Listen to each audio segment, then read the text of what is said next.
Welcome everyone to Coach to You. I'm your host, Coach Regina, and I'm back with another video. Today's topic will be managing emotions.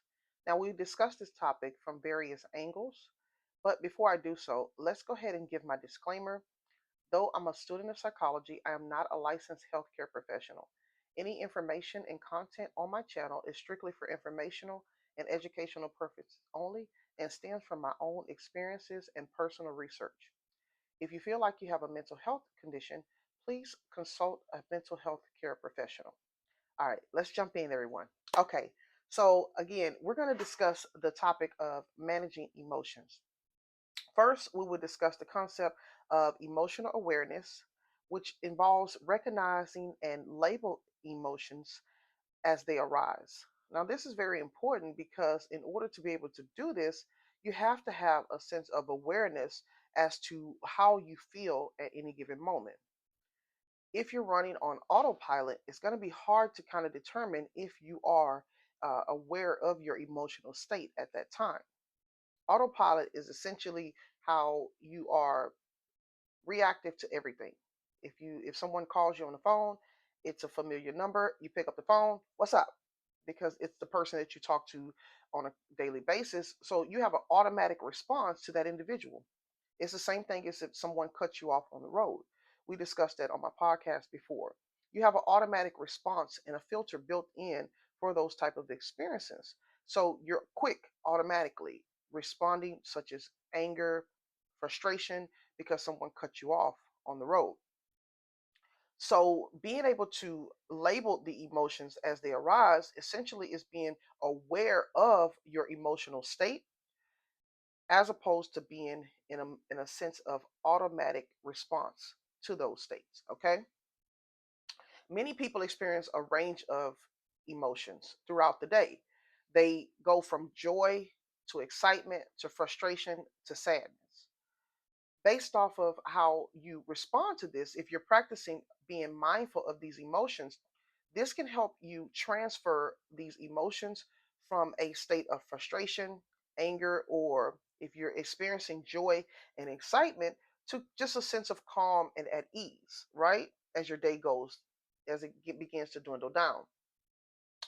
uh, Individuals, once they understand their emotional triggers or emotional responses, they'll be able to understand how these emotions play a major role in shaping experiences, which is crucial to being able to choose better responses that are less reactive to the outside world.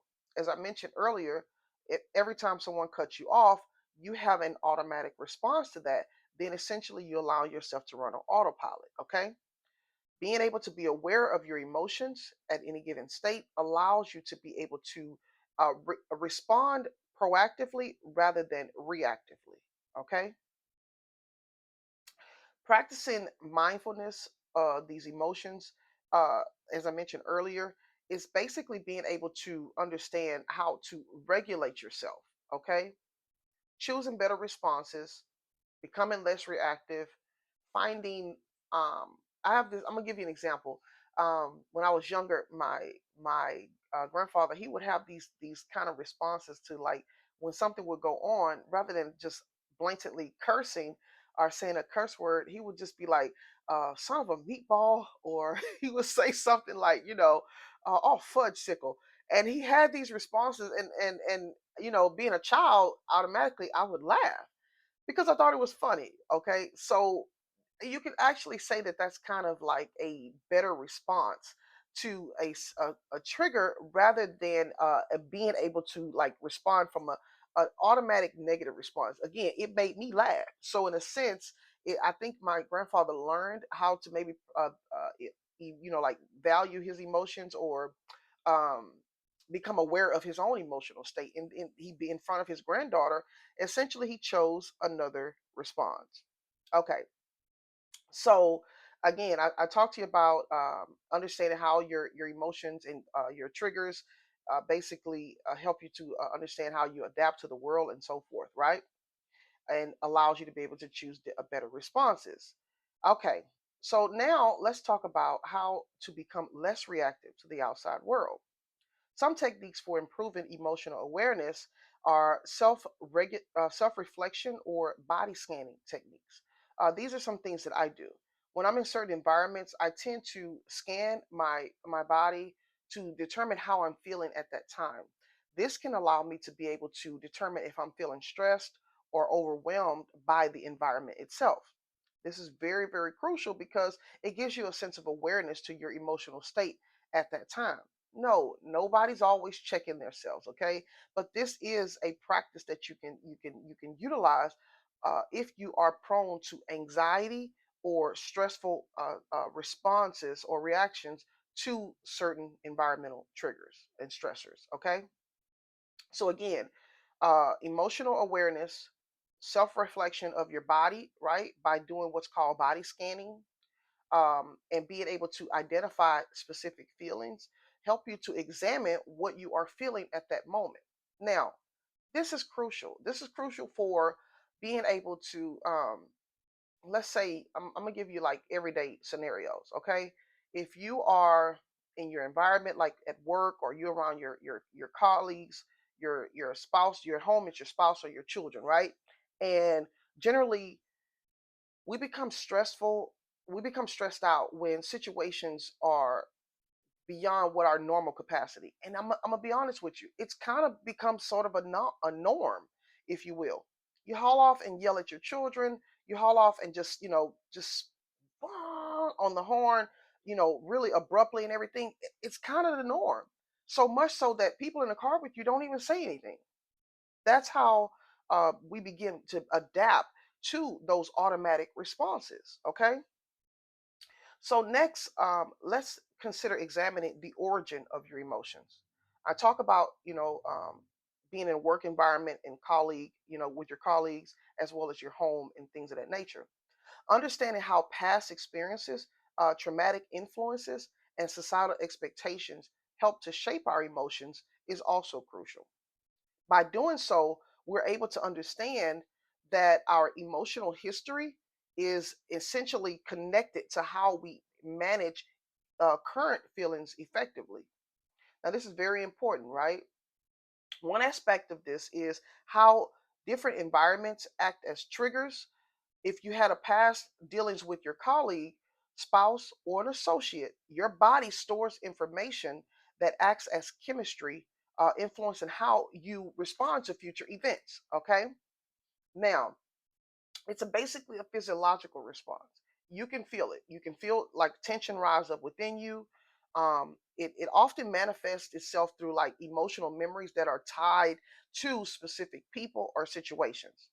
For example, if this colleague that I mentioned earlier has previously made you feel overwhelmed or undervalued or stressed, simply encountering them in a meeting may elicit feelings of anxiety or frustration, even if the current context does not warrant such a response.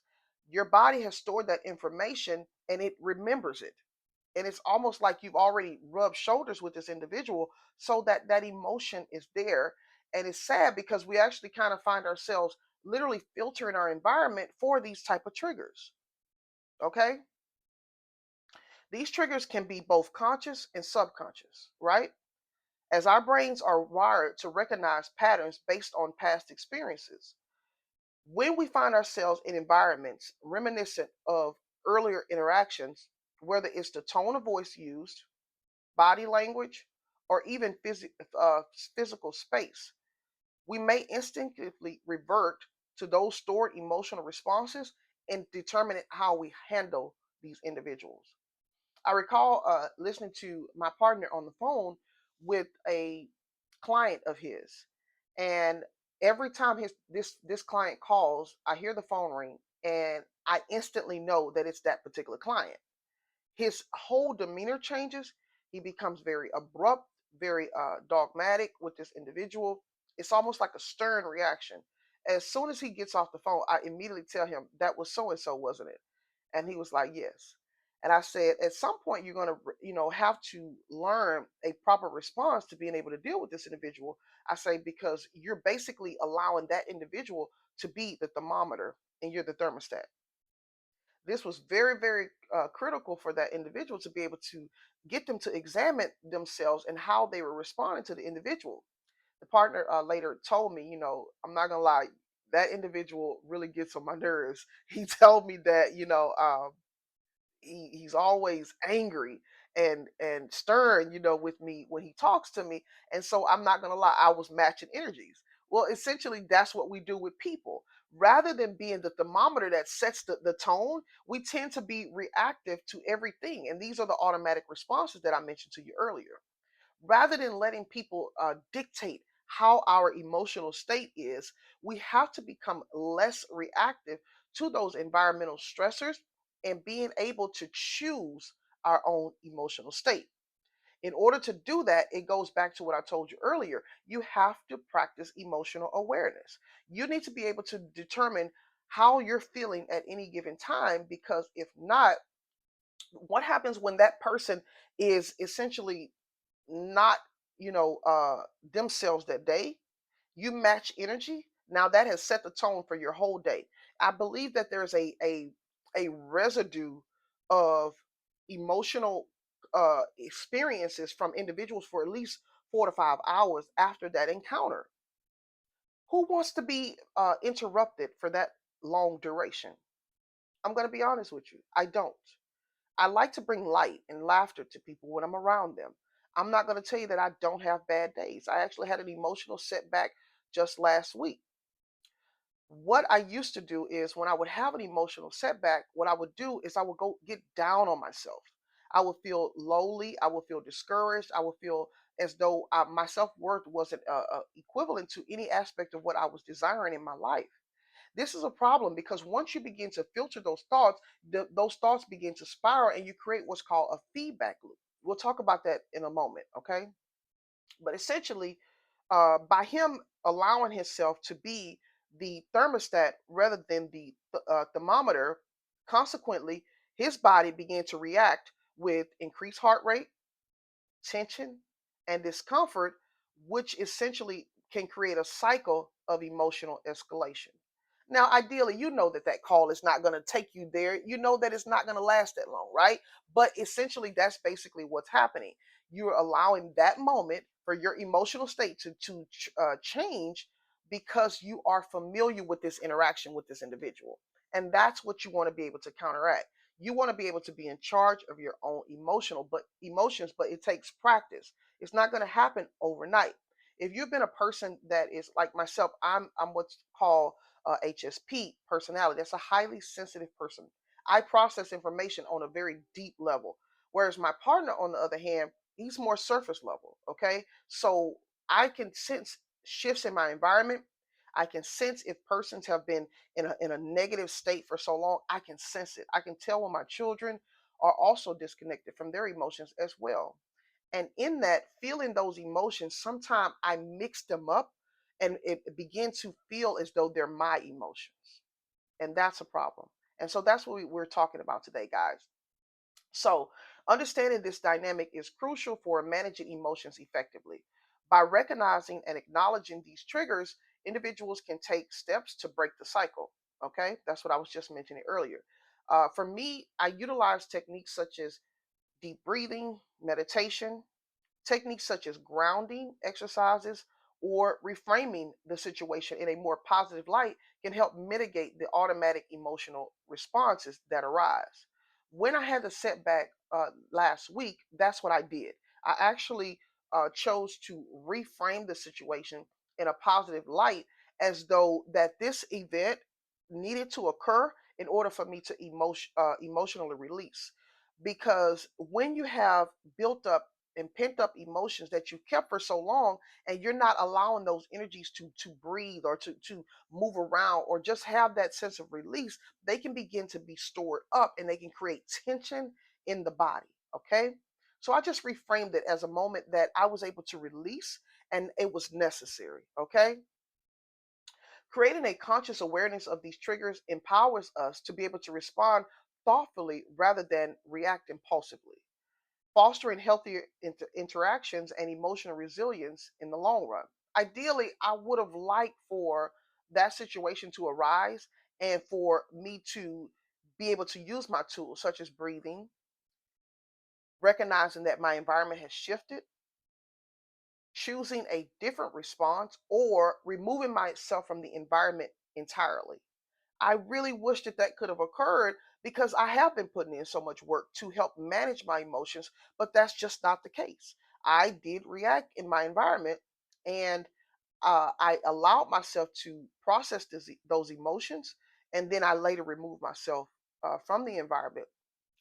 I sat with those emotions. I called a trusted friend, and that friend was able to help me to see things from the present moment. Because a lot of times what's happening is that when we begin to check out emotionally, it has nothing to do with what's happening right now. You're trying to process a future situation or a past situation for right now, and it doesn't work. And whenever you do that, it throws your body out of whack because your body's like, wait, what's happening right now? You understand what I'm saying? So, utilizing these techniques can help you to become conscious of what's happening in your environment. In terms of emotional regulation strategies, for like the experience that I had, some tips that can be applied in our daily lives that I too utilize is mindfulness and meditation. Like I mentioned earlier, grounding is also a part of that. But mindfulness and meditation can be effective tools for grounding and keeping yourself in the present moment for reducing anxiety at that time. If you practice these tips that I mentioned and you do them on a daily basis, you're less reactive to the emotional state that the signals that the environment is sending to your body, right? But if the in the moment that you if you can just breathe and consciously process what's happening, you can practice mindfulness. I am present. All is well. And you're doing this internally, okay? All is well. I am safe. I am safe. Being a highly sensitive person, for me, what happens is the emotions become so intense that if I continue to let them spiral, it's harder to come back from it. And that's the difficulty in what I had learned from that experience, right? I like to use gratitude meditations to bring me back to the present moment. What I'll do is I'll put on meditations that are kind of reciting gratitude. And gratitude helps you to be able to look at your life from the present moment. That in the reality is that what you're processing, like I mentioned earlier, is something that you're trying to predict in the future, or that you're trying to come bring information from the past. And again, that doesn't work in the present moment. Okay. Another technique is journaling. This is a valuable strategy that helps you to write about your feelings regularly, and it helps to serve as a wonderful outlet for expression. So far, this has helped me in being able to process complex emotions. I've written two books, and I'm actually working on a third book. And these books that have helped me to get out things that I couldn't ordinarily process from just talking to you, on a general basis, right? I would start by visualizing a moment or something joyful, such as my children, just wonderful things that have happened to me. And I utilize that as a means to make me smile. This can help me to just begin journaling something and give me a sense of gratitude for that present moment, right? Otherwise, if you're choosing to just process the emotions rather than trying to come from a positive state, I would just grab a pen and just let it fly, just to grapple with life's challenges at that moment. And whatever comes out, just get it out. Process it. Let it just flow on from pen to paper. This is a very healthy technique to be able to get out those emotions that you're feeling and then be able to go back later to be able to determine where it was coming from. The last aspect of it is deep breathing. These exercises can be beneficial for managing emotions. When you allow yourself to breathe deeply, you are able to especially kind of process those emotions during a stressful situation. Deep breathing allows you to be able to breathe from especially when you're breathing from the diaphragm, it allows you to be able to give oxygen to the brain. When we're in that fight or flight state, we're cutting off oxygen and blood flow to our brain, and the brain begins to panic, if you will. Okay. And then your body, this system that we have that is so unique, is doing all sorts of things to try to bring you back into a regulatory state. Okay? So deep breathing is a simple technique such as inhaling, counting for 4, holding for 4, and exhaling for 4.